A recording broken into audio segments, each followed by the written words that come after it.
नमस्कार, आप देख रहे हैं इंडिया टीवी। आपके साथ मैं हूं गौनिका अरोड़ा। शाम के 4 बजे को है, वक्त हो गया है आज की बड़ी खबर का। यूनिफॉर्म सिविल कोड यानी कि यूसीसी को लेकर देश की राजनीति और सियासत दोनों गर्मा चुकी है। उत्तराखंड, गुजरात और असम के बाद अब कई राज्यों में यूसीसी की तैयारी तेज हो गई है। पश्चिम बंगाल में शुभेंदु सरकार ने यूसीसी 2026 के ड्राफ्ट की समीक्षा के लिए 9 सदस्यीय समिति गठित कर दी है। दावा यह है कि यह समिति हर पहलू का अध्ययन करने के लिए बाद जो सुझाव देगी और उसके आधार पर ही सरकार विधानसभा में बिल लाने की दिशा में आगे बढ़ेगी। खबर यह है कि शुभेंदु सरकार अगस्त में विधानसभा सत्र के दौरान इस बिल को पेश करने की तैयारी में है। राजस्थान, मध्य प्रदेश, महाराष्ट्र और छत्तीसगढ़ में भी यूसीसी को लेकर हलचल तेज हो गई है। कई राज्यों में ड्राफ्ट तैयार करने की प्रक्रिया जारी है। इन राज्यों में बिल ड्राफ्ट को लेकर बनी कमेटियों को सुप्रीम कोर्ट की retired justice Ranjana Prakash Desai lead कर रही हैं। रिटायरमेंट के बाद रंजना देसाई कई अहम कमेटियों में बड़ी भूमिका अदा कर चुकी हैं। उत्तराखंड और गुजरात यूसीसी समिति के अध्यक्ष रह चुकी हैं और ऐसे में अब यूसीसी को लेकर बहस अब सिर्फ एक राज्य तक सीमित नहीं है। लेकिन सवाल सिर्फ एक कानून का नहीं, सवाल है समानता बनाम परंपरा का, सवाल है संवैधानिक अधिकारों का। और आज इन्हीं सवालों पर आज की बड़ी खबर में बहस करेंगे। बंगाल में यूसीसी का मसौदा तैयार करने के लिए कमेटी का गठन करने के बाद मुख्यमंत्री शुभेंदु अधिकारी ने कहा कि दूसरे प्रदेशों में यूसीसी लागू हो गया है और कमेटी के काम शुरू करते ही सब कुछ सामने आ जाएगा। उन्होंने ये भी कहा कि एक देश के अंदर 2 अलग अलग कानून नहीं रह सकते। हमारी सुप्रीम कोर्ट का रिटायर्ड जस्टिस रंजना देसाई का कमेटी हो गया है। कमेटी काम शुरू करेगा, आज तुरंत आ जाएगा।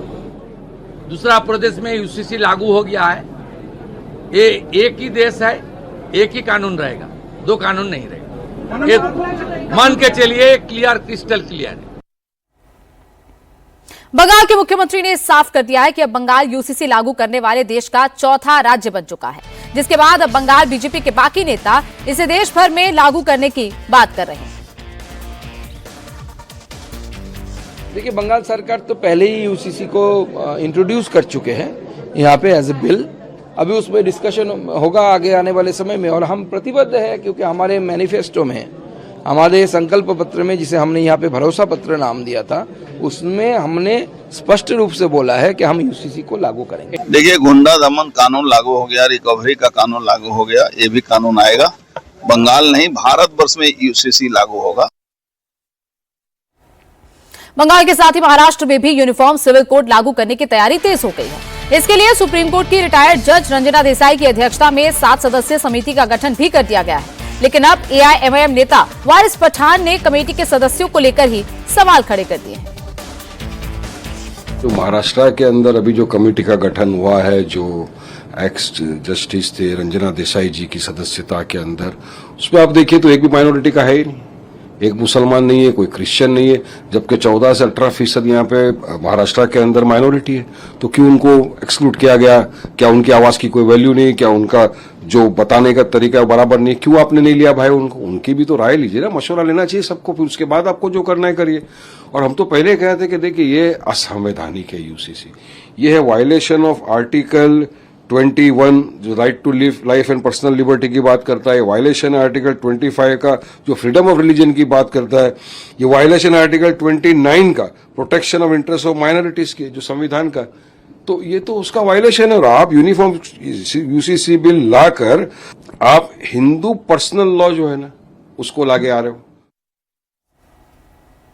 और इसी पर चर्चा करने के लिए हमारे साथ खास मेहमान चर्चा में शामिल हो गए हैं। तुहिन सिन्हा, प्रवक्ता बीजेपी, इस वक्त हमारे साथ जुड़ गए हैं। रोहित अग्रवाल, प्रवक्ता आरएलडी, शादाब शम्स, अध्यक्ष वक्फ बोर्ड उत्तराखंड, हमारे साथ जुड़ चुके हैं। तारिक खान, प्रवक्ता समाजवादी पार्टी, वही एआईएमआईएम के नेता शादाब चौहान, आनंद दुबे, प्रवक्ता शिवसेना यूबीटी, हमारे साथ इस वक्त चर्चा में शामिल हो गए। आप सबका बहुत बहुत स्वागत है। सबसे पहले मैं तारिक जी आपसे शुरुआत करना चाहूंगी, क्या परेशानी है यूसीसी से? यूसीसी को लेकर लगातार ये कहा जा रहा है कि ये धर्म के खिलाफ है, लेकिन एक देश एक कानून, क्या समस्या है इसमें?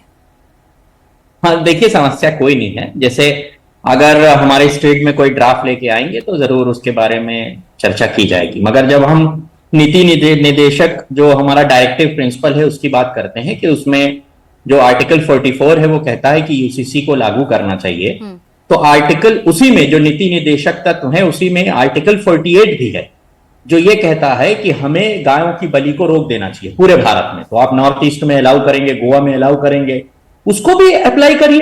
नीति निदेशक तत्व वो भी है, उसके बाद एनवायरमेंट को बचाने की भी बात करता है उसी में, उसको भी लागू करिए आप। छत्तीसगढ़ में पेड़ पे पेड़ 8 लाख पेड़ काटने का आपने वो अलाउ कर दिया, 8 लाख पेड़ काटने के लिए, उसको भी रोकिए। सबसे ज्यादा गरीबी अमीरी का फर्क निभाने के लिए 38 में, क्योंकि नीति निदेशक तत्व 36 से 51 तक, आर्टिकल 36 से 51 तक है, और 38 में कहते हैं कि जो बराबरी है, जो असमानता है गरीबी अमीरी की, उसको कम करिए। वो बढ़ता जा रहा है भारत में। ऑक्सफैम की हजारों रिपोर्टों, एक रिपोर्ट नहीं मैं बता रहा हूं, उस पे बात करिए। आप सिर्फ यूसीसी पे बात करेंगे क्योंकि वो आपको धार्मिक एंगल देता है और आपको उसका राजनीतिक फायदा उठाना है। जब नीति निदेशक तत्वों की बात करेंगे, डायरेक्टिव प्रिंसिपल की, तो वो 36 से 51 तक है, सभी की बात होगी, एक की बात क्यों होगी? और सभी को राज्य के लिए बाधित किया गया है कि जो राज्य है, जो सरकारें हैं, वो उसको एक वेलफेयर स्टेट बनाने के लिए सारे जो डायरेक्टिव प्रिंसिपल हैं उन पे काम करें। तो आप एक डायरेक्टिव प्रिंसिपल को उठा लेंगे, बाकी छोड़ देंगे, बाकी को छोड़ देंगे, एनवायरमेंट को छोड़ देंगे। उसमें समाजवाद की बात की गई, उसमें अभी तो कानून की बात हो रही है ना। नहीं, अभी तो सर कानून की बात हो रही है। एक कानून अगर आ जाएगा तो क्या समस्या है, मुझे ये बता दीजिए। अगर पॉलीगैमी हट जाएगी, इसके साथ साथ अगर बाल विवाह बंद हो जाएंगे, बच्चियां जिनकी 10 उम्र से ऊपर जैसी उम्र होती है उनकी शादी कर दी जाती है, अगर ये सब बंद हो जाएगा तो क्या दिक्कत है? नहीं करिए ना, कौन मना कर रहा है? किसने रोका है? किसने रोका है? उत्तराखंड में ही का जो यूसीसी है वो अलाउ करता है कि एक एज के बाद अगर आपको बेटा ना पैदा हो तो आप दूसरी शादी कर लीजिए। इसका क्या करेंगे आप? इसका क्या करेंगे? हम कई राज्यों में देखते हैं कि कई विवाह करने का प्राविधान है। उत्तराखंड यूसीसी में जो एसटी हैं, ट्राइब्स हैं, उसको एक्सक्लूड कर दिया गया। उसके अभी 10 बहाने बताए जाएंगे। और राज्य में मैं अभी बता रहा हूं, जो 2 राज्य हैं उनके यूसीसी में भी फर्क। जो 2 राज्यों ने यूसीसी, एक राज्य जिसने पारित कर दिया उत्तराखंड, और 2 राज्य जो अपने विधानसभा में पारित कर चुके हैं, उनके यूसीसी में भी फर्क है। कहिए तो 5 फर्क गिना दूं। भारत सरकार यूसीसी पे कोई ड्राफ्ट बिल क्यों नहीं लेके आ रही? क्यों राज्यों से कह रही है लागू करने के लिए? ताकि जाहिर सी बात है विपक्ष को भी पता चले कि ये क्या कानून लेके आ रहे हैं। पता ही नहीं है, राज्यों के हिसाब से हो रहा है, और राज्यों में ही तमाम यूसीसी, उनका एक स्टेट का अलग ड्राफ्ट है यूसीसी का और एक स्टेट का अलग। तुहिन जी, तो वैसे ही आप एक कानून एक देश की आप बात ही कहां हो रही है? ठीक, स्टेट बनाएगा तो अलग अलग बनाएगा। तुहिन जी, क्यों एक एक करके एक राज्य में ला रहे हैं? एक बार ही ले आइए ना, सारी स्टेट में चलिए, जिसमें आपकी सरकार है, जिसमें बीजेपी की सरकार है, वहीं पर एक बार ही ले आइए। बार बार आप इस मुद्दे को ज्वलंत क्यों रखना चाहते हैं? एक राज्य में आता है, उसके 5 महीने बाद दूसरे राज्य में आ जाता है, फिर उसके 3 महीने बाद किसी और राज्य में आ जाता है। एक ही बार ले आइए। नमस्ते मोनिका जी, सबको नमस्ते। देखिए, यूसीसी हमारे लिए एक वैचारिक प्रतिबद्धता है, और जिस तरह से हमने बाकी वैचारिक प्रतिबद्धताओं को पूरी की है, भले वो भगवान राम मंदिर का निर्माण हो, आर्टिकल 370 का निरस्त्रीकरण हो, या फिर सीएए हो, उसी तरह ये पूरा होगा।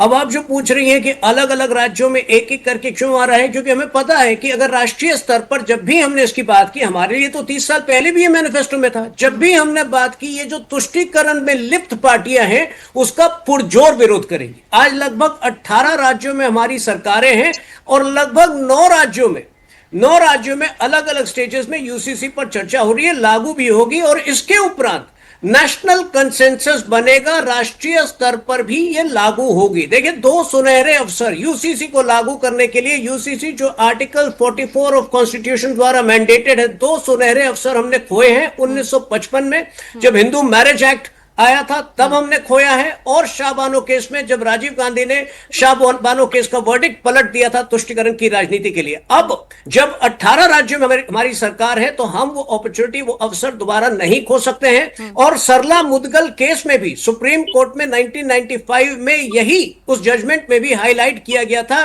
कि यूसीसी जो है इस देश में अनिवार्य है और जल्द लागू होना चाहिए। तो मुझे नहीं लगता है। चलिए, नेशनल लेवल की बात आप अलग करते हैं, नेशनल लेवल पे आपके पास नंबर है नहीं है, लेकिन आप हर स्टेट में एक साथ ले आइए ना, क्या दिक्कत है? यूपी में आपकी सरकार पिछले 10 साल से है, वहां पर तो अभी तक नहीं आया। बंगाल में आए हैं और 6 महीने के अंदर आप कह रहे हैं कि यूसीसी ला रहे हैं। हर स्टेट में कुछ अलग विषय है। देखिए, शेड्यूल 5, शेड्यूल 6, कई जगह जो है, आपको पता होगा, इनको नहीं पता है जो तुष्टिकरण की बातें करते हैं, शेड्यूल 5 शेड्यूल 6 जहां जहां लागू होते हैं वहां अलग प्रावधान आ जाते हैं, ट्राइबल क्षेत्र के लिए अलग प्रावधान आते हैं, तो कुछ उसमें जो है बंदिशें हैं। या तो वो राष्ट्रीय स्तर पर जब आता है तभी वो सब जगह एक साथ लागू हो जाता है, अन्यथा जो है जो स्टेट में एक एक करके लागू हो रहा है, ये नेशनल कंसेंसस की ओर ही हम आगे बढ़ रहे हैं। और ये जो लोग ये बार बार पूछते हैं कि तारीख कब बताओगे, तारीख अगले 2 साल में ये यूसीसी मुझे लगता है कि राष्ट्रीय स्तर पर लागू हो जाएगा। ठीक है।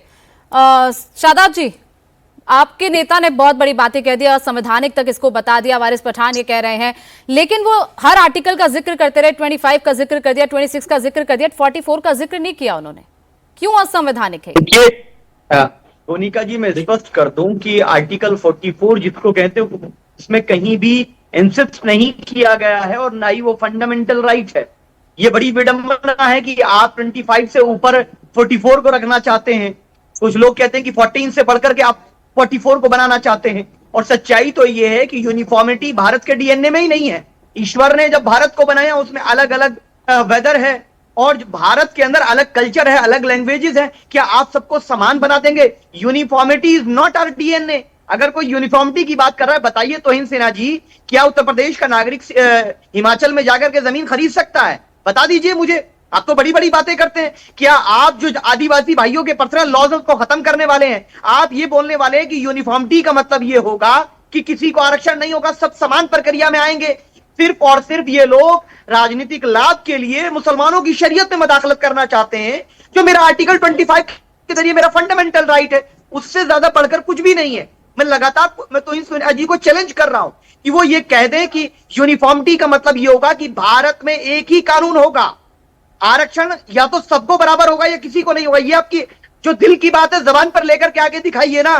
जनता को गुमराह करने का काम करते हैं। क्या आदिवासी भाइयों के पर्सनल लॉज को आप लेने वाले हैं? शादाब जी, मेरे एंडोर्समेंट बोर्ड में कहते हैं सुनिए, अच्छा गैर मुस्लिम आप शरीयत की बात कर रहे हैं, आप यूनिफॉर्मिटी की बात कर रहे हैं, यूनिफॉर्मिटी महिला, चलिए हम सिर्फ महिलाओं की यूनिफॉर्मिटी की बात कर रहे हैं, हम उन बच्चियों के अधिकारों की बात करते हैं जिनकी 12-13 की उम्र में शादी हो जाती है, उम्र में जिनसे शादी होती है बड़ी उम्र के होते हैं, बच्चियों की एजुकेशन नहीं हो पाती है, उनका बाल विवाह हो जाता है, महिलाओं को डिवोर्स की बात, सुनिए सर, मेंटेनेंस नहीं मिल पाता है, हम सिर्फ महिलाओं के हक की बात कर लेते हैं, उस पर बात कर लेते हैं यूनिफॉर्मिटी की। हाँ बिल्कुल मोनिका जी, मैं जवाब दे रहा हूं।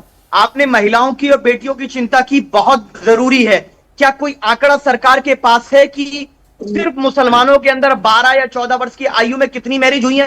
सरकार के पास आंकड़ा तो होना चाहिए। क्या कोई आंकड़ा है? और दूसरी बात, क्या उत्तर प्रदेश या पूरे देश में मुस्लिम बच्चियों की शिक्षा के लिए कोई आरक्षण का प्रावधान? क्या इनको इतनी चिंता है ना मुस्लिम महिलाओं की शिक्षा की, उन्नति की, सम्मान की, अधिकार की? बिल्कुल स्वागत है, करिए। आप कीजिए कि मुस्लिम महिलाओं को हम एजुकेशन में रिजर्वेशन देंगे, उनको जॉब में रिजर्वेशन देंगे, सरकारी नौकरियों में, हम स्वागत करेंगे। आप चिंता है ना आपको, आंकड़े प्रस्तुत करिए, मैं चुनौती दे रहा हूं। लेकिन इनको सिर्फ मुस्लिम महिलाओं का नाम लेकर ये तमाम चीजों पे बात करके, गुमराह करके तुष्टीकरण करना है, और इसीलिए तोहिन सिन्हा जी की पार्टी ये काम कर रही है। ठीक है, रोहित अग्रवाल जी, जी बोलिए।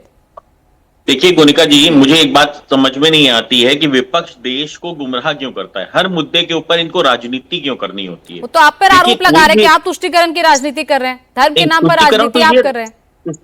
तुष्टीकरण की राजनीति ये कर रहे हैं ना, क्योंकि सच्चाई ये है कि ये मुसलमानों को सिर्फ और सिर्फ गुमराह करके रखना चाहते हैं। ये वोट बैंक की तरह इस्तेमाल करना चाहते हैं मुसलमानों को। इनकी दिक्कत ये है कि ये कोशिश इनकी हमेशा से रहती है कि मुसलमानों को कुछ देना ना पड़े, उनके जब हक की बात आए तब मुसलमानों को हक ना देना पड़े उनका। इन्होंने हमेशा आजादी से लेके आज तक सिर्फ और सिर्फ मुसलमानों को वोट बैंक की तरह इस्तेमाल किया, उनका शोषण करने का काम किया। उनको हक देने की जब जब बात आती है तब तब इनके गले से आवाज निकलना शुरू हो जाती है और ये कहीं ना कहीं गुमराह करने की कोशिश करते हैं। मुझे एक बात नहीं समझ में आती, कानून के पास व्यक्ति कब जाता है? जब विवाद होता है। और अगर विवाद है तो ऐसी स्थिति में क्या हर व्यक्ति का कानूनी हक एक नहीं होना चाहिए? अब भाई आपको कोई मना नहीं कर रहा है कि आप अपनी धर्म की आस्था के तहत काम करिए, परंतु अगर वहीं पे किसी व्यक्ति को न्याय नहीं मिल रहा है तभी तो वो कोर्ट में जाएगा ना, ऐसे तो नहीं जाएगा। भाई अगर आपको किसी भी स्थिति के अंदर कहीं पे भी ये लगता है कि हाँ हमको न्याय नहीं मिला, चाहे वो महिला हो, चाहे वो बच्चे हो, चाहे वो पुरुष हो, तभी वो कोर्ट में जाता है। और कोर्ट में एक सामान्य कानून होना ये हर भारतीय का हक है। और भारत की जब आप बात करते हैं, और अभी इन्होंने एक एग्जांपल दिया कि हिमाचल में क्यों नहीं जमीन खरीद सकते। अरे भाई वो पहाड़ी इलाका है, पूरा देश जानता है, पूरा विश्व जानता है, पहाड़ी इलाकों के अंदर अगर आबादी बढ़ेगी तो वहां पे विनाश होगा, इसलिए नहीं खरीद सकते। आप क्या चाहते हैं कि वहां पे विनाश हो? तो इस तरीके के तर्क देके आप सिर्फ और सिर्फ गुमराह करने का काम करते हैं, इसके अलावा कुछ नहीं होता है। सच्चाई ये है कि आप मुसलमानों के अगर सच्चे हितैषी होते तो आप यूसीसी का समर्थन करते, क्योंकि आपको ये समझना पड़ेगा ना कि यूसीसी के लिए क्या है। यूसीसी क्या है? यूसीसी एक सामान्य कानून है जो हर व्यक्ति के ऊपर लागू होता है। अब मुझे बता दीजिए, धर्म के आधार पे किसी को न्याय कुछ और मिले और किसी को कुछ और मिले, क्या यह संभव है? कानून की दृष्टि में संविधान की जब हम बात करते हैं तो संविधान को भी हमको एक धर्म की तरह देखना चाहिए, भारत के संविधान को, और उस धर्म के अंदर हर व्यक्ति एक बराबर होना चाहिए। तो ऐसी स्थिति में ये गुमराह करने का काम करते क्यों है? मुझे आज तक ये समझ में नहीं आया। सिर्फ और सिर्फ अपने राजनीतिक लाभ के लिए, सिर्फ और सिर्फ अपने राजनीतिक लाभ के लिए, अपने ही समाज के साथ धोखा। ठीक है, राजनीतिक लाभ पे मैं आऊंगी आपके पास। शादाब जी, कि शादाब शम्स जी हमारे साथ जुड़े हो उत्तराखंड में, जहां लागू हो चुका है। मैं अब उनसे पूछती हूँ कि शादाब जी, क्या वहां पर चेंजेस आए हैं? क्या ऐसा मुसलमानों के अधिकारों पर या अल्पसंख्यकों के अधिकारों पर इस तरीके से वार हो गया है? वहां पर क्या सिचुएशन है? अब आप बता दीजिए, क्योंकि वहां तो लागू हो गया, बाकी जगह तो आना है, ड्राफ्ट आएगा, जो भी होगा वो अलग चीज है। वहां तो आ चुका है, वहां की एक बार आप क्लैरिटी दीजिए, क्या ऐसा बदलाव? देखिए गानिका, पहले तो देश के यशस्वी प्रधानमंत्री मोदी जी और उत्तराखंड के युवा मुख्यमंत्री पुष्कर सिंह धामी को बधाई कि उत्तराखंड में यूसीसी लागू हुआ। उत्तराखंड यूनिफॉर्मिटी लाता है, यूनिफॉर्म सिविल कोड समानता का अधिकार देता है, वन नेशन वन लॉ की बात करता है। आज बहुत सारे लोग कह रहे हैं कि बड़ा मुसलमानों के हमदर्द बन रहे हैं। 1 साल से अधिक हो गया है उत्तराखंड में यूसीसी को लागू है, यहां तो कोई परेशानी नहीं आई। ये पूछे ना एमआईएम ने आके कितने यहाँ तांडव किए, कितने हंगामे किए, कितना है तो देश के नेता हैं, तभी यहाँ खामोश क्यों है? इसका मतलब सब कुछ ठीक है। समाजवादी पार्टी, हम तो बड़ा भाई है हमारा उत्तर प्रदेश, लगता हुआ प्रदेश है। अगर ज्यादा दिक्कत थी तो मुझे लगता है यहाँ आके हंगामा किया जा सकता था, लेकिन यहाँ तो कोई हंगामा नहीं हुआ। यहाँ किसी को कोई दिक्कत नहीं। दिक्कत पॉलिटिकल मुसलमानों को है, और वो लोग जो नहीं चाहते कि बहनों को, बेटियों को बराबर का हक मिले। अभी मैं सुन रहा था शादाब चौहान ने कहा कि बड़ा आपको चिंता है सरकारों को, मुस्लिम बेटियों की, मुस्लिम बहनों की। हाँ है चिंता, हमें चिंता है, हम दूर करेंगे, क्योंकि तुम नहीं कर पाए जो तुमने तुष्टीकरण की राजनीति के चलते बेड़ा गर्क किया, शाहबानों से लेकर नीचे तक दादागिरी दिखाई और सरकारों को मजबूर किया कि वो झुके। देश के अंदर जहां मुसलमान हैं उन देशों में वहां भी यूसीसी लागू है। मुझे बताइए, तमाम विकसित देश जहां यूसीसी, अमेरिका में लागू है, क्या वहां मुसलमान नहीं रहते? इंग्लैंड में लागू है, क्या वहां मुसलमान नहीं रहते? ऑस्ट्रेलिया में क्या मुसलमान नहीं रहते? फ्रांस में क्या मुसलमान नहीं रहते? अरे भाई हर जगह रहते हैं। और यूसीसी सिंपल बात कहता है कि भाई आप एक से अधिक शादी नहीं करेंगे, पासपोर्ट में एक ही शादी का प्रावधान है। कोई दिक्कत है, आप नहीं पट रही है, कोई मामला हो गया, आपने एक को छोड़ दिया, आप लटकाएंगे नहीं बीच में बच्ची को कि आपने शादी कर ली, उसके साथ तो केस चल रहे और अपने आप दूसरी शादी कर रहे हो। मजाक नहीं बनने देंगे बेटियों का। इसलिए सरकारों ने तय किया हम यूसीसी लाएंगे, और सरकार यूसीसी लाई, और उसका पॉजिटिव इंपैक्ट जो देश के अंदर पड़ रहा है लोग देख रहे हैं। आप मैं 2 मिनट और चाहूंगा गौनिका, हमारे यहां हलाला जैसी कुप्रथा चल रही थी, उसके ऊपर बाउंड किया, किसी कीमत पर बर्दाश्त नहीं करेंगे। और कुप्रथा है, जब सच मानेंगे, गंदगी होगी तो उसका इलाज होगा। दूसरा इन्होंने कहा कि हमारे यहां एक इद्दत प्रथा थी, जबरदस्ती नहीं, आपकी मर्जी है, आप 1 साल तक शोक मनाए, लेकिन अगर कोई जबरदस्ती करे बेटी के साथ कि नहीं तुम्हें बैठना पड़ेगा, उसको इस बवाल से निकलना चाहती है, उसको फोर्स किया जाए, नहीं तुम नहीं निकल सकती, ये नहीं चलेगा। और तमाम उलेमाओं की इसमें राय है, तमाम लोगों से कमेटी ने कंसर्न किया, सारे पक्षों को जाना, फिर जाके यूसीसी लागू हुआ। तो ये कहना कि हम विरोध करेंगे, अभी एक भाई मेरे कह रहे थे पहले राज्य में लागू करते हो, देश में लागू क्यों नहीं करते? जब देश में करते तब आप समर्थन नहीं करते, जब राज्यों में करते तब आप विरोध करते। जब देश शादाब चौहान जी, सुन लिया आपने, उत्तराखंड में कोई बदलाव नहीं आया। उत्तराखंड में तो यूसीसी से खुश है, वक्फ बोर्ड भी खुश है। अच्छा, आप कह रहे हैं महिलाओं को, बार बार महिलाओं की तो बात कर रही हूं मैं। अभी आपको बताती हूँ, मार्च 2026 का है, कोर्ट ने ही कहा है कि यूसीसी इज द आंसर। ये एक मामले में कहा जिसमें महिला को मेंटेनेंस नहीं मिल पा रहा था, उसको इनहेरिटेंस लॉ के तहत अपना जो अधिकार है वो नहीं मिल पा रहा था, ये शरीयत के तहत नहीं मिल पा रहा था, तो इसीलिए महिला को सुप्रीम कोर्ट जाना पड़ा, और सुप्रीम कोर्ट ने कहा कि UCC is the answer. Supreme court तो बार बार ये कहता आया है ना कि ये this is the time of UCC, तो बार बार कहा गया, तो यूसीसी आ रहा है, क्या दिक्कत है बाकी जगह पे? अच्छा, बंगाल वाले यूसीसी में क्या दिक्कत है? नहीं, मोनिका जी, जो शादाब जी ने तथ्य रखे हैं, वो ये बातें करें कि यहाँ पे आंदोलन नहीं हुआ, यहाँ पर विवाद नहीं हुआ। अरे भाई, आप कितना भी बैटिंग कर, शादाब साहब जी, एक मिनट, आपकी बात होगी, अब मैं उनकी बात बैटिंग कर लो। आप फिर भी जाने वाले, कितना भी बीजेपी की बैटिंग कर लो आप। दूसरी बात यह है कि मुझे आंकड़ा प्रस्तुत करें कि पिछले 6 महीने में, सुन लो भाई, क्यों वो बता दीजिए, आपको क्लियर कर देंगे। आपके अंदर हिम्मत नहीं है, मैं जानता हूँ, बता दीजिए। आप बीजेपी के दलालों में हिम्मत नहीं है सुनने की, मैं जानता हूँ। अरे दलाल, बीजेपी के दलाल नहीं सुन पाएंगे, रजाकारों की पार्टी को हावी नहीं होने देंगे, हमें मत समझाइए। सर, आपकी बात सुन ली, पर मैं अब जवाब उनसे लूंगा। पूछा है गौनिका, मैं पूछ चुकी हूँ उनसे सवाल, एक बार जवाब दे दीजिए प्लीज। तो पौड़ी की इनकी औकात नहीं है सर, ये औकात में मत आइए शादाब जी, ये औकात जैसे शब्दों का इस्तेमाल कीजिए। आप डिबेट को इस स्तर पे ना ले, ये औकात मत आइए। आप सीधे सीधे मेरे सवाल का जवाब दीजिए, मैं आपसे तथ्यों पे बात कर रही हूँ। सुप्रीम कोर्ट ने जो कहा, मैं आपसे उससे बात कर रही हूँ। धामी की जूतियों पे जहर लगा लेना तो ये मर जाएंगे, क्योंकि ये रोज चाटते हैं जाकर। ये तुमने लूट के खा गए, शब्दों का इस्तेमाल करें। ठीक है, आप अपना पहले दिमाग ठंडा कर लीजिए। मैं तब तक आनंद दुबे जी के पास है। आनंद दुबे जी, महाराष्ट्र में भी इस वक्त तैयारी है, 7 सदस्यीय कमेटी बन चुकी है और विंटर सेशन तक लाने की तैयारी भी है। क्या परेशानी है यूसीसी से, क्या स्टैंड है यूबीटी का? गोनिका जी नमस्ते। सभी को सादर प्रणाम। हम जिस पार्टी के प्रवक्ता हैं उसके सर्वोच्च नेता रहे हिंदू हृदय सम्राट बाला साहब ठाकरे जी, उनकी हमेशा से रही कि यूसीसी होनी चाहिए, यूनिफॉर्म सिविल कोड लागू होना चाहिए, समान नागरिक संहिता कानून लागू होना चाहिए। उसके पीछे बहुत सारे कारण हैं, जैसे बाल विवाह हो गया, शादी विवाह की प्रथा हो गई, प्रॉपर्टी में कभी कभी बंटवारे का विषय होता है, तो एक ही कानून उसमें होना चाहिए। ये ना हो कि मैं अलग धर्म का हूं तो मेरे लिए अलग कानून, कोई अलग धर्म का है उसके लिए अलग कानून। कानून तो एक ही होने चाहिए। इस देश में रहने वाले सभी नागरिक के लिए एक ही कानून होना चाहिए। अगर आपके लिए भी वही नियम है, आपने चोरी की तो आपके लिए भी वही नियम, हमने चोरी की हमारे लिए वही नियम, यही तो देश है। तो ये जो लोग विवाद कर रहे हैं या विरोध कर रहे हैं, वो विपक्ष में बैठे हैं। अब विपक्ष में बैठने का ये मतलब थोड़ी कि हर बात का विरोध करेंगे।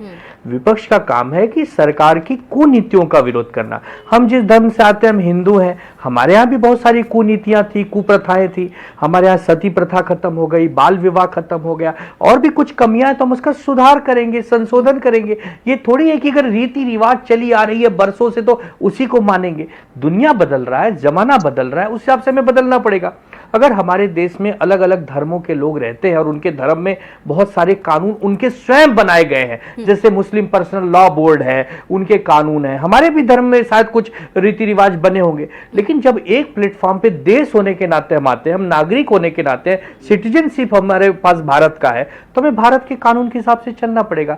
हमें नहीं लगता कि इसमें ज्यादा विवाद करना चाहिए, इस पर तूल देना चाहिए। जो ड्राफ्ट आ रहा है उस पर एक बहस होगी, चर्चा होगी, सदन में बातचीत होगी और उसको पास किया जाएगा। जिसका बहुमत है वो पास करेगा। हमारी सरकार होती, हम लाते, आज किसी की है वो ला रहा है। तो गोनिका जी, हर विषय का विरोध उचित नहीं है। हम लोकतंत्र में स्वस्थता चाहते हैं, हम हेल्दी लोकतंत्र चाहते हैं, न कि हमेशा बकबक हो, झकझक हो। ये अच्छी बात नहीं है। बहुत सारे विषय आते हैं, महंगाई बहुत बड़ा विषय है, उस पर हम चर्चा करेंगे। हमारे राम भगवान के मंदिर में चोरी हो गई, हम लोग उस पर बहस कर रहे हैं, चर्चा कर रहे हैं। तो बहुत सारे विषय हैं जिसमें हम चर्चा करेंगे, लेकिन जो सकारात्मक चीज है उस पर हमें लगता है कि नकारात्मक ढंग से बात गोनिका जी नहीं करनी चाहिए। ठीक है तारिक जी, देखिए बता दिया आनंद दुबे जी ने भी कि उद्धव ठाकरे तो खड़े हैं इसके साथ, वो तो चाहते हैं बाला साहब का जो विजन था उसी को फॉलो किया जा रहा है उद्धव ठाकरे की पार्टी की तरफ से। वो तो चाहते हैं कि यूसीसी आए, यूसीसी देश के लोगों के लिए अच्छा है, समानता का अधिकार देता है। तो तारिक जी, क्या दिक्कत है? मैं अपना समय बीजेपी के प्रवक्ता को देना चाहता हूँ 10 सेकंड में। जरा देश धर्म से चलेगा या कानून से चलेगा, यही बता दीजिए। अपना समय बीजेपी के प्रवक्ता को देना चाहता हूं। मैं उनसे भी जवाब ले लूंगी, पहले आप बता दीजिए। पहले आप मैं उनसे जवाब ले लेता हूं। अभी कह रहे थे बहुत पढ़ के आते हैं। शेड्यूल 5 और शेड्यूल 6 का एक फर्क बता दीजिए मुझे, या स्टेट बता दीजिए कौन से स्टेट शेड्यूल 5 में आते हैं और शेड्यूल 6 में आते हैं। चलिए नीचे मत देखिए, चलिए बताइए। शेड्यूल नीचे देखने की जरूरत नहीं है, मैं बैठा हूं तैयार। चलिए स्टेट बताइएगा कौन से शेड्यूल 6 में है और शांत होइए। अब शांत होइए आप। देखिए शेड्यूल 6 जो है वो नॉर्थ ईस्ट के क्षेत्रों के लिए लागू होते हैं। 2 स्टेट नॉर्थ ईस्ट के होते हैं जिसमें मेघालय शामिल है।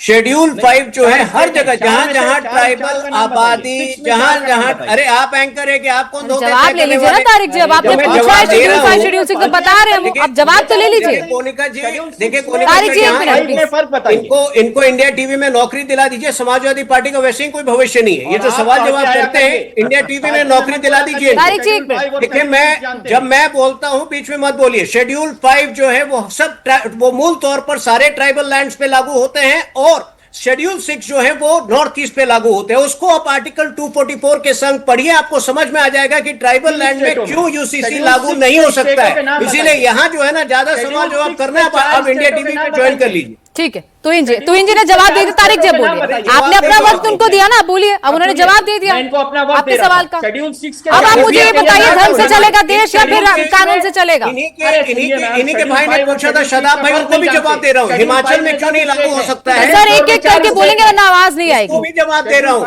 हिमाचल में क्यों नहीं लागू होता है? सारे सवालों का एक साथ जवाब देता हूँ। अधिकार दिया गया है, सुनिए अभी। अरे आपका जवाब दे दिया, अब आप एक मिनट तुहिन जी, मैं पहले तारिक जी से जवाब दे रहा हूँ। ठीक है, एक मिनट तुहिन जी, सर एक मिनट रुक जाइए। तारिक जी आप बोलिए, जवाब दीजिए। आप मेरे सवाल का भी जवाब दीजिएगा। मैम सुनिएगा, इनके जवाब दे रहा हूं। मुझसे इन्होंने बोला था पर्सनल अटैक करते हैं। शेड्यूल 5 और शेड्यूल 6 का फर्क समझिए। शेड्यूल 6 में कानून बनाने का भी अधिकार दिया गया है, शेड्यूल 5 में नहीं दिया गया है। शेड्यूल 6 में जो 4 स्टेट हैं उनमें आसाम है, मिजोरम है, मेघालय है, त्रिपुरा है। आप नाम नहीं बता पाए, बहुत बड़े काबिल समझते हैं अपने आप को, सोच समझ के बोलिए।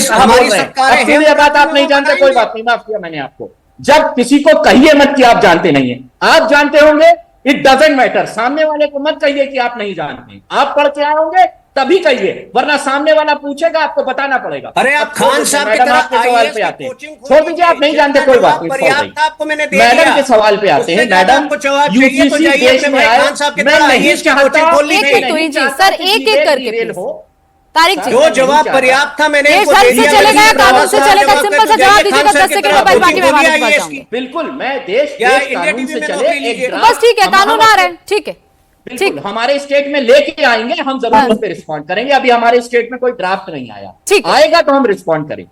चलिए ठीक है, ठीक है। तो जी अब अपनी बात पूरी कीजिए, जिनका जवाब दे दूं। हिमाचल में क्यों नहीं लागू हो सकता है? शदाब जी का भी जवाब दे दूं। देखिए, जहां पहाड़ी इलाके होते हैं वहां अन्य लॉज होते हैं। Section 118 of land reform act Himachal Pradesh का कानून है, जिसकी वजह से वहां पे ये लागू नहीं हो सकता है। तो अलग अलग जगह जहां जहां ये लागू नहीं हो रहा है वहां प्रावधान है, और सालों से ये प्रावधान एग्जिस्ट कर रहे हैं। तो ये तो समझना पड़ेगा ना इनको फर्क। जहां ये प्रावधान नहीं एग्जिस्ट कर रहे हैं वहां निश्चित रूप से हम आगे बढ़ के यूसीसी लागू कर रहे हैं, क्योंकि वो हमारी वैचारिक प्रतिबद्धता है।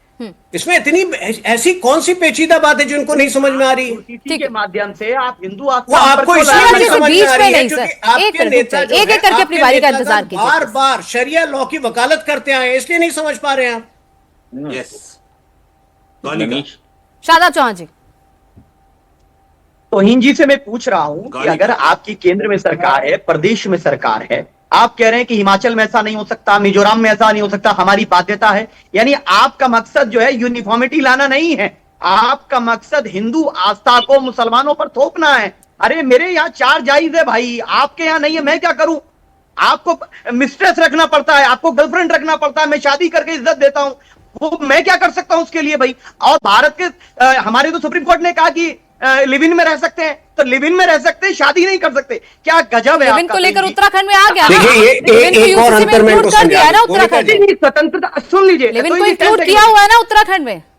सुन लीजिए तोहिन जी, अगर मैं इनको अंतर समझा दूं, ये जो बार बार कहते हैं ना, ये जो बार बार कहते हैं कि धर्म के आधार पर भेदभाव कर रहे हैं, देखिए जनजातीय प्रैक्टिसेस जो है वो धार्मिक नहीं है, वो एथनिक हैं। ये अंतर को समझिए। वही जो है शेड्यूल 5 और शेड्यूल 6 में अंकित किया गया है। तो आप जो है जीके की, या तो कोई जीके की किताब लेके बैठ जाता है खान सर की तरह की, मूल बात है जो मूल पर्सनल लॉज पर बात कर रहे हैं। शादाब जी से बीच में आपकी आवाज आएगी नहीं सर, कोई फायदा नहीं है आपके बीच में बोलने का। अभी आप ताने मार रहे थे कि बहुत चिंता है हमें मुस्लिम महिलाओं की। अरे आप अगर उनका शोषण करेंगे तो हमें तो चिंता करनी पड़ेगी ना। हम कर रहे हैं, सबका साथ सबका विकास, यही मूल मंत्र है हमारा। शादाब चौहान जी, बाल विवाह, मलाला, बाल विवाह, पॉलीगैमी, ये खत्म हो जाएगा तो क्या दिक्कत है? लोगों ने क्या दिक्कत है? अगर बाल विवाह खत्म हो जाएगा, पॉलीगैमी खत्म हो जाएगा, हलाला खत्म हो जाएगा तो क्या दिक्कत है? अरे कोई आंकड़ा प्रस्तुत करे क्या? मुसलमानों में बाल विवाह होता है? ये होता नहीं है सर, कोई तथ्य नहीं है। आंखों में पट्टी बांधने, आंखों में पट्टी बांध लेने से मतलब ये तो नहीं है कि होता नहीं है। नहीं होता। मैं तो आपको कोर्ट का केस बता रही हूँ, बताइए। नहीं होता मुसलमानों में बाल विवाह, नहीं होता। ये गलत जानकारी प्रस्तुत कर रहे हैं। आंकड़ा दे दे सरकार। और पॉलीगैमी से आपको क्या समस्या है? जब चलिए, इस पे कानून आ रहा है तो क्या दिक्कत है? शादी करेगा आप कह रहे नहीं होता, इस पे कानून आ रहा है तो क्या दिक्कत है? फिर क्यों परेशानी है? आने दीजिए ना। आप कानून सुनिए, कानून के जरिए आप ये कैसा तय कर सकते हैं कौन कितना शादी करेगा, कितना बच्चे पैदा करेगा? आप ये भी बोलिएगा कि आप 2 से ज्यादा होंगे तो आप पॉलीगैमी को सही ठहरा रहे हैं। आप कह रहे हैं बहुविवाह सही है। आप कह रहे हैं क्या शादाब चौहान इंडिया टीवी के मंच पर ये कह रहे हैं कि बहुविवाह ठीक है? पर्सनल पे नहीं जाइए आप, हमें जीवन जीने दीजिए। जो बहुविवाह सही है। अगर कोई शादी के बाद आप डिवोर्स नहीं देता है, तलाक नहीं देता, ऐसे ही छोड़ देता है, उसकी बात नहीं कर, उस पर कौन सा कानून लगाइएगा आप? बता दीजिए मुझे। बहुविवाह ठीक है, सही है, बताइए। अरे बिल्कुल हाँ या ना? कौन कितनी शादी करेगा? बिल्कुल सही है। बिना तलाक दिए शादी कर लेंगे, कोई तय नहीं कर सकता। और इस्लाम ने इजाजत दी है, मैं उसको गलत कैसे बोलूंगा? ये आप सवाल ही क्यों पूछ रही नहीं है। उन्होंने एक्सेप्ट किया है जो सही है उनके हिसाब से। दूसरी बात, ये अगर देश की राजनीतिक पार्टी इस तरीके की नहीं, मुझे लगता है अगर देश की राजनीतिक पार्टी अगर इस तरीके की सोच रखती है तो अत्यंत दुर्भाग्यपूर्ण है। जिस तरीके से शादाब चौहान ने यहाँ पे मुसलमानों के लिए बोला, ये अत्यंत दुर्भाग्यपूर्ण है। आप मुसलमान हैं, इसका मतलब ये नहीं है कि आप देश के मुसलमानों का अपमान करते हैं। आपको ये समझना पड़ेगा कि बहुविवाह मुसलमानों में कहीं भी नहीं है, ना इस्लाम में है। उसकी अपनी शर्तें हैं, उसके अपने नियम कानून हैं, उसके तहत है वहां पे। परंतु आपने जिस तरीके से यहाँ पे प्रोजेक्ट किया बहुविवाह को, ये अत्यंत दुर्भाग्यपूर्ण है। शादाब भाई, आप मुसलमान हैं, इसका मतलब ये नहीं है कि आप मुसलमानों को किसी भी तरीके से डिफेम करने का काम करेंगे और गुमराह करने का काम करेंगे। ये आपकी जिम्मेदारी ज्यादा बेहतर बन जाती है। स्थिति यह है कि आप जिस तरीके से ये गलतियां करते हैं, इसी वजह से यहां पे ये डिबेट्स होते हैं। क्योंकि आपको ये समझना पड़ेगा कि अगर हिंदुओं ने सती प्रथा को खत्म किया तो आपको भी जो आपके यहां कुनीतियां हैं उसके लिए आवाज उठानी चाहिए। सिर्फ उन कुनीतियों को डिफेंड करने से काम नहीं चलने वाला है। उन कुनीतियों को डिफेंड करते रहेंगे तो आने वाली पुश्तों को भी इन डिबेट्स में फंसना पड़ेगा।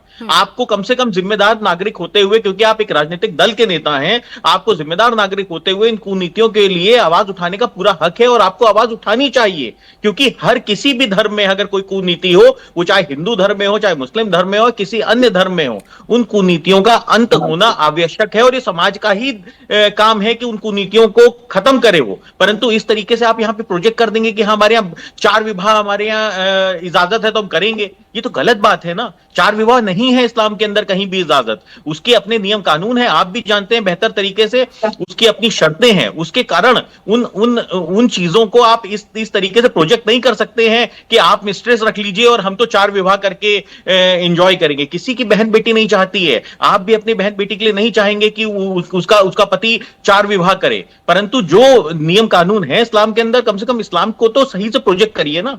आप एक जिम्मेदार नागरिक हैं, आपको कम से कम यहां पे कहना चाहिए कि अगर हमारे धर्म में कोई कुनीति है तो उसके लिए आपको आवाज उठानी चाहिए। और उसके बाद आप खाली यहां पे सिर्फ और सिर्फ वोट की राजनीति अगर करेंगे तो ये अत्यंत दुर्भाग्यपूर्ण है। कोर्ट को इंटरफेरेंस करना पड़ता है ना रोहित जी, कोर्ट को इंटरफेरेंस करना पड़ता है। यही वजह कि शाहबानो जैसे केस कोर्ट में पहुंचते हैं और आज भी कई मुस्लिम महिलाओं को कोर्ट में पहुंचना पड़ता है। अगर आपके शरीयत में इंसाफ होता तो महिलाओं को इंसाफ वहां ना मिलता, उनको सुप्रीम कोर्ट या हाई कोर्ट ना जाना पड़ता। शादाब गुनिका जी, एक मिनट, 10 सेकंड दीजिए सर आप मुझे। देखिए गुनिका जी, एक बात बिल्कुल साफ है, मैंने साफ तौर पे कहा अगर किसी को शरीयत माननी है तो वो मानेगा और उसके ऊपर कोई ऑब्जेक्शन नहीं है। परंतु जहां पे अगर दोनों पक्ष में से किसी को भी लगता है कि हमारे साथ न्याय नहीं हो रहा है, वो जाता है कोर्ट और यूसीसी उसके ऊपर लागू होना चाहिए। सर महिलाएं होती क्योंकि उसको एक सामान्य अधिकार महिलाएं होती हैं, वही पीड़ित होती हैं। तो ऐसी कंडीशन में देखिए, ये बदकिस्मती है जब शादाब चौहान जैसे नेता बैठ के यहाँ कहते नहीं हम तो 4 शादियां करेंगे। अपनी बहनों की करा दोगे क्या?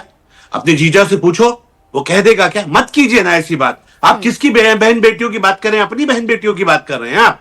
1400 साल पहले जब बेटियों को जिंदा दफना दिया जाता था तब कहा गया इस बात को। आज के दौर में जब बेटियां सेल्फ डिपेंडेंट है, अपने पैरों पे खड़ी हैं, कौन इजाजत देगा? और उस वक्त भी 1400 साल पहले मेरे नबी ने कहा था कि बेटियों को क्वीन की तरह रखो, उनका हक है। मैंने पूछा, मुझे ये बताइए आपको शरीयत कौन कौन सी प्रॉब्लम्स हैं? आप एज अ मुस्लिम यहां बैठ के जो ऑब्जेक्शन कर रहे हैं, भाई कोई तो दिक्कत होगी ना जिसमें आपको लगता होगा शरीयत का वायलेशन है। मेरे हिसाब से तो कहीं से शरीयत का वायलेशन यूसीसी में नहीं है, लेकिन केवल और केवल इस तरह की हंस के मुस्कुरा के, जिस तरह से शादाब चौहान बात कर रहे थे और वो कह रहे थे नहीं हम तो 4-4 शादी रखेंगे और तुम मिस्ट्रेस रखो, ये क्या बदतमीजी बेहुदा वाली बात कर रहे हैं। ये गंदगी जो इनके दिमाग में है, इस गंदगी का इलाज करने की जरूरत है और इस गंदगी का इलाज यूसीसी है। और लगातार इसकी गंदगी जो इनके दिमागों में घूम रही है, डबल इंजन की सरकारें उसका इलाज कर रही है। यही वजह की चर्चा छोड़ के चले गए फिलहाल। ठीक है तारिक जी, उनका बंगाल में ड्राफ्ट आया है। आपको शायद इसकी जानकारी ना हो, अभी रुक जाइए एक सेकंड।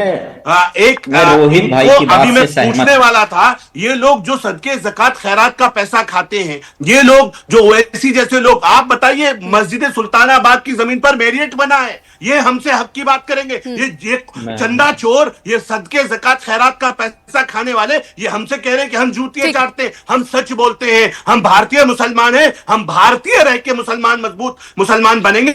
इनकी तरह दलाली करके इस देश को पाकिस्तान वाली सोच पे, रजाकारों वाली सोच पे लेके जाने नहीं देंगे। तारिक जी, बंगाल में अभी ड्राफ्ट आया नहीं, भी पता नहीं है क्या होगा। महाराष्ट्र का अभी ड्राफ्ट आया नहीं, तो जब तक आया नहीं तब तक विरोध क्यों?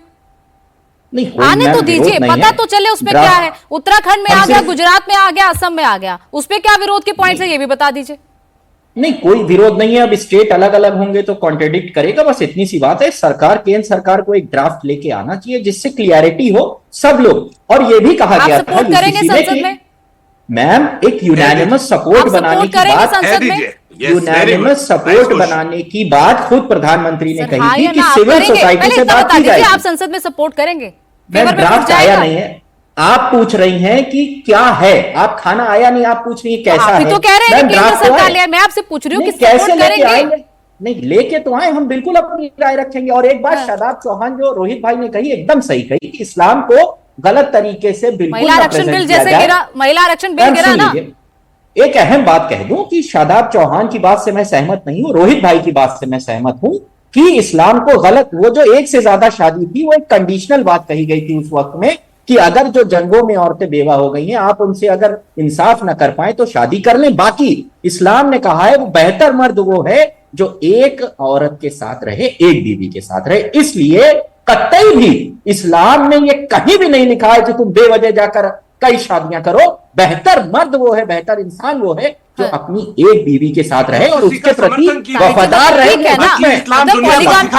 समाजवादी पार्टी को कहो आगे आए तो ठीक है ना, पॉलीगैमी खत्म होगी तो ठीक है, इस पॉइंट का तो विरोध नहीं होगा। यहाँ होती है चाइल्ड मैरिज का विरोध नहीं होगा, तो आप लेके तो आए, पता तो चले कि है क्या ड्राफ्ट में। आप ट्रिपल कानून बिल, वैसे ही तलाक बिल आप लेके आए हैं, कहां से सड़क पे विरोध होता है? कौन करता विरोध भाई आज की डेट में? आप कानून, आप ड्राफ्ट लेके आइए, जरूर राजनीतिक पार्टी अपनी राय रखेंगी। और जो सामाजिक संगठन है जैसे कि उलमा हिंद है और तमाम संगठन है, जमीयत उलमा हिंद है, वो लोग भी अपनी राय रखेंगे, उनको बुलाइए, उनसे राय लीजिए बिल्कुल, क्योंकि यह एक सामाजिक मामला है, राजनीतिक मामला नहीं है। कंसेंसस बनाइए इस बात की, ये बात उसमें भी कही गई है कि सिविल सोसाइटी में पूछा जाए, बौद्धों से पूछिए, जैनों से पूछिए, सब लोगों से पूछिए, सिर्फ मुसलमानों से क्यों पूछना? क्रिश्चियन से पूछिए, हिंदुओं से भी पूछिए, उत्तराखंड में हिंदुओं से भी पूछिए। अच्छा, मैं आपको बयान बता दूं, मैं आपको बयान बता दूं, वो जो ज्यादातर आ रहे हैं ना मौलानाओं के आ रहे हैं। मौलाना कासमी जी ने कहा है कि यूसीसी किसका भला होगा भाई, धर्म को आप टारगेट करते हैं, अगर आप ये जनता के हित वाला तो कानून ही नहीं है, इस मुद्दे को हमेशा के लिए खत्म कर देना चाहिए, आर्टिकल 44 ही निकाल देना चाहिए कॉन्स्टिट्यूशन से। वो तो ये कह रहे हैं, तो आर्टिकल 44 ये अपेंडिक्स की तरह है। वो कह रहे हैं कि अपेंडिक्स की तरह, जैसे इंसान की बॉडी में अपेंडिक्स होता है, उसके बाद निकल जाता है तो ठीक हो जाती है बॉडी, कॉन्स्टिट्यूशन में आर्टिकल 44 का अपेंडिक्स बता रहे हैं। अब ये किसके बयान है? मौलानाओं के ही है। मैम, डायरेक्टिव प्रिंसिपल 44 की बात करते हैं, और जब डायरेक्टिव प्रिंसिपल 48, 49 कहता है कि पेड़ मत काटो तो उसकी बात नहीं कर। मेरा सिर्फ इतनी बात है। आप 44 की बात करिए, पेड़ काटने मैम देखिए, डायरेक्टिव प्रिंसिपल का ही हिस्सा है। जब हम बात करेंगे तो 36 से 51 सारे प्रावधानों की बात करेंगे। पूरा आज 36 ही से स्टार्ट होता है, 51 तक है, सब पे बात करिए ना। हम नहीं कहते कि आपकी सरकार बोला ना कि क्रिश्चियंस नहीं, करोड़ वृक्षारोपण किए गए हैं। आपने क्रिश्चियंस की बात की, मुसलमानों की बात क्यों करें? मैं उस पर आपको बता रही हूँ कि मौलानाओं के बयान नहीं देना रोहित जी चाहिए था ना। मैं तो उस पर आपको बता रही हूँ ना, मौलानाओं के बयान क्या रहे। मौलाना इंडिपेंडेंट है, मौलाना पे समाजवादी पार्टी का कंट्रोल नहीं है। मौलानाओं पे हमारा कंट्रोल नहीं है।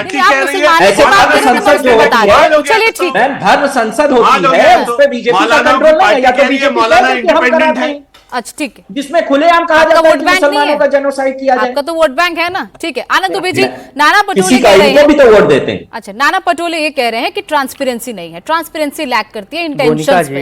ये जिस तरीके से लाया जा रहा है उस पर सरकार की नीयत पर शक है। नहीं, गोनिका जी, विषय ऐसा है कि पढ़ाई लिखाई इस देश में कितनी महत्वपूर्ण है, इससे समझ में आता है। जब हमारे घर में कोई बच्चा पैदा होता है तो हम लोग स्कूल भेजते हैं, कॉलेज भेजते हैं, अच्छी डिग्रियां दिलाते हैं, कोई डॉक्टर्स बनता है, कोई इंजीनियर्स बनता है, पढ़ता है, जानता है।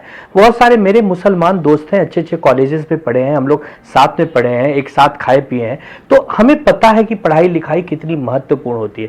लेकिन जब आप मदरसे में पढ़ेंगे, जब आप मौलानाओं के चक्कर में रहेंगे, तब आप नहीं समझ सकते इस देश को। इस देश को समझना तो आपको पहले पढ़ना लिखना पड़ेगा।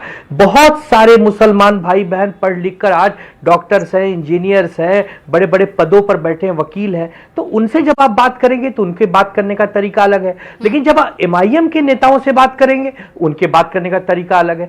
एमआईएम के नेता जहर उगलना जानते हैं, वो आते मान पहले समाज को दूषित कर देते हैं। ये समझते नहीं कि इस देश में अगर हम सब एक साथ रहते हैं, प्यार मोहब्बत से रहते हैं, ईद और होली साथ मनाते हैं, तो वेमनेस की जगह है कहां? लेकिन उनको तो वेमनेस इसलिए ढूंढना है क्योंकि उनको रहना उसी के बीच में है। वो जब तक गंदगी में रहेंगे नहीं, गंदगी फैलाएंगे नहीं, उनकी राजनीतिक दुकान चलेगी नहीं। तो हम बार बार यही कह रहे हैं गोनिका जी कि पढ़ाई बहुत जरूरी है। आने वाला जो मुसलमान है वो स्कूलों में पढ़ना चाहता है, कॉलेजों में पढ़ना चाहता है, वो मदरसे में नहीं जाना चाहता है, उसको डाला जाता है। अब उसके पीछे बहुत गंदी राजनीति आप जानती हैं। तो इससे थोड़ा सा ऊपर जब उठेंगे लोग ना, अभी इसी पैनल पे इतने अच्छे अच्छे लोग बैठे हैं, समाजवादी पार्टी के प्रवक्ता इतने जानकार बैठे हैं, जो वक्फ बोर्ड के उत्तराखंड के सज्जन बैठे हैं, तो ऐसे मुसलमानों की जरूरत है। हमारे देश में एपीजे अब्दुल कलाम साहब जैसे मुसलमानों की जरूरत है। वीर अब्दुल हमीद हो, मोहम्मद अजहरुद्दीन हो, हमारे गायक मोहम्मद रफी हो, जिनका कोई भी गीत ऐसा नहीं है जो दिल को नहीं छूता है। तो ये सारे लोग अगर इकट्ठे आएंगे तो हिंदू भाई बहन भी इनके साथ है और फिर इस विवाद का हल निकलेगा। लेकिन जैसे एमआईएम इसमें आ गई या और कोई जहरीली पार्टी आ गई, तब सब गुड़ गोबर हो जाता है। नाना पटोले पे आप कुछ नहीं बोले, वो कह रहे ट्रांसपेरेंसी लैक कर रही है। अरे नाना पटोले क्या, नाना पटोले एक राजनीतिक आदमी है, उनको बयानबाजी करनी है। लेकिन देश की जनता सब देख रही है ना, जब बिल आएगा, ड्राफ्ट आएगा, उस पर चर्चा होगी। मेजोरिटी बीजेपी के पास है, एकनाथ शिंदे वाली शिवसेना अजीत दादा पवार के पास है। तो इसमें कोई विषय है ही नहीं। जो भी विरोध कर रहे हैं उनको पता है कि उनके विरोध से तो कुछ होना नहीं है। जो अच्छी चीज आ रही है उसको होने दीजिए। अच्छा, एक कमेटी जो बनी है तुहिन जी महाराष्ट्र को लेकर, उसमें कोई भी मुस्लिम नहीं है। इसको लेकर वारिस पठान सवाल उठा रहे हैं कि कोई भी मुसलमान को, कोई अल्पसंख्यक को आपने इंक्लूड नहीं किया है, तो जब उनको इंक्लूड नहीं करेंगे तो कैसे उनके हितों की बात रखी जाएगी? कोनिका जी, आप निश्चिंत रहिए। एआईएमआईएम वाले उनकी जैसी सोच है, उनको छोड़कर बाकी सभी मुसलमानों से, मतलब मुसलमान समाज के प्रबुद्ध लोगों से बातचीत होगी, सलाह मशवरा होगा, ट्रांसपेरेंसी रहेगी। लेकिन अगर हम किसी से नहीं बात कर रहे हैं तो उन लोगों से नहीं बात कर रहे हैं जिन्होंने हमेशा शरिया की वकालत की है। समाजवादी पार्टी के ही दो नेता जो पिछले 5 सालों में शफीर उल रहमान बर्ग जो एमपी रह चुके हैं और एसटी हसन खुले तौर पर शरिया लॉ को लागू करने की बात कर चुके हैं। तो ऐसे लोगों से बहुत ज्यादा बातचीत की आवश्यकता नहीं है। लेकिन अन्यथा ये पूरी तरह से ट्रांसपेरेंट प्रोसेस रहेगी। देखिए, बंगाल में भी और महाराष्ट्र में भी ऐसा तो है नहीं कि अचानक हम लाके पास करा रहे हैं। एक लंबी, एक अच्छी खासी अवधि है विचार विमर्श की। एक हाई एंड पैनल बनाया गया है दोनों जगहों पर, जिससे कि जो जितने सुझाव आ सके उनको सम्मिलित किया जाए, शामिल किया जाए और उसके उपरांत वो फाइनल जो है ड्राफ्ट प्रस्तुत किया जाएगा, पास किया जाएगा। तारिक जी, समाजवादी पार्टी का क्लियर स्टैंड है कि देश संविधान से चलाइए और जो भी भारत का संविधान है, जो भी कानून बनता है, भारत का हर नागरिक, वो किसी भी धर्म का हो, उसको मानने के लिए बाध्य है। हाँ, कानून का विरोध करना भी हमारा संवैधानिक अधिकार है। हमें अगर लगता है कि कुछ गलत है आप वक्फ बिल लेके आए, हमें लगा बहुत कुछ गलत है। असम, उत्तराखंड, गुजरात वाले में कुछ गलत तो नहीं लगा ना? फिलहाल तक तो नहीं लगा। मेन पॉइंट तो सर यही है ना, पॉलीगैमी, बच्चे की मैरिज 18 साल से पहले ना हो, सही है, इनहेरिटेंस मिल जाए, मेंटेनेंस मिल जाए, यही सब तो है। मेन पॉइंट तो यही है। केंद्र सरकार कोई एक ड्राफ्ट लेके आती है, बिल्कुल उस पे हमारी पार्टी अपनी राय रखेगी, विस्तृत राय रखेगी। लेकिन अभी हमारे स्टेट में कोई ड्राफ्ट नहीं है और ना केंद्र सरकार का कोई ड्राफ्ट है, इसलिए बहुत ज्यादा उस पर टिप्पणी करना मुझे नहीं लगता कि सही है। हमारे स्टेट में जरूर कोई ये ड्राफ्ट लेके आए, हम उस पर जरूर टिप्पणी करेंगे क्या गलत है क्या सही है। हमने वक्फ बिल पे भी किया कि गलत है। ठीक है, विपक्ष यह आरोप लगा रहा है रोहित जी कि आप मुसलमानों को देश से बाहर करना चाहते हैं और हिंदुओं के लिए आप सोने के महल बनवाना चाहते हैं। अगर देश में सब समान है कानून के सामने, तो यूसीसी की क्या जरूरत है? देखिए गुनिका जी, विपक्ष पूरी राजनीति कर रहा है, वोट बैंक के लिए वोट पोलराइजेशन की राजनीति कर रहा है। स्वयं अगर आपके चैनल के ऊपर ये गवाही है कि एआईएम के प्रवक्ता किस तरीके से डिबेट छोड़ के भाग गए जब मैंने उनको आईना दिखाने का काम किया। ये अत्यंत दुर्भाग्यपूर्ण है कि आप एक जिम्मेदार राजनीतिक दल के नेता होकर उसके बावजूद आप इस तरीके की भाषा शैली का इस्तेमाल करते हैं किसी समुदाय के लिए। खाली इस वजह से आप ये कर पाते हैं क्योंकि आप खुद उस समुदाय से आ रहे हैं। मैं अगर हिंदू समुदाय से आ रहा हूं, इसका मतलब ये नहीं है कि मैं हिंदू समुदाय का ठेकेदार हो गया और उसके लिए मैं कुछ भी कह सकता हूं हिंदू समुदाय को। इस तरीके से अगर मुसलमानों को सिर्फ गुमराह करने के लिए आप सिर्फ और सिर्फ उनको पिछड़ा रखना चाहते हैं और आप उनके हकों की बात ना होने दें, ये अत्यंत दुर्भाग्यपूर्ण है।